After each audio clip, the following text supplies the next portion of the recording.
అబ్బా అన్నా 2 lemon tea. రే ఏమైందిరా? ఇందా నుంచి చూస్తానా కంటిని ఎందుకు అట్లా నలుపుతాను? ఏమన్నా కంటి హాస్పిటల్లో చూపించచ్చు కదా.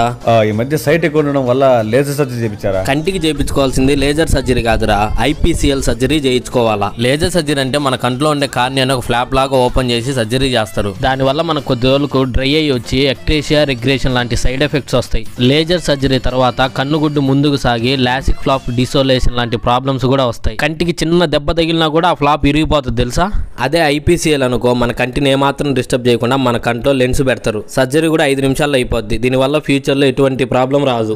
యాడ్ చేస్తారా ఇదే? హరే కృష్ణ నేత్రాలయ్య, ఇక్కడ ఐపీసీఎల్ సర్జరీ చేయించుకొని ఎప్పటి నుంచో బాధపడుతున్న మీ కళ్ళద్దాలకి గుడ్ బై చెప్పండి. ఇక్కడ సర్జరీలు చేస్తున్న డాక్టర్ సిద్ధార్థ రెడ్డి గారికి 18 సంవత్సరాల అనుభవం ఉంది. ఐపీసీఎల్ సర్జరీ తర్వాత మీ విజన్ తో సంతృప్తి చెందకపోతే మీ మనీని పూర్తిగా రిటర్న్ ఇచ్చేస్తారు. ఈ హాస్పిటల్లో ఈఎంఐ అండ్ ఇన్సూరెన్స్ ఆప్షన్ కూడా అవైలబుల్ గా ఉంది. ఈ హాస్పిటల్ అవంత్రా ట్రెండ్స్ పైన బిఎన్ఆర్ మాల్ ఎదురుగా ఎయిర్ బైపాస్ రోడ్, తిరుపతి. ఇంకా డౌట్స్ ఉంటే అక్కడ కనపడుతున్న నెంబర్ కాల్ చేయండి.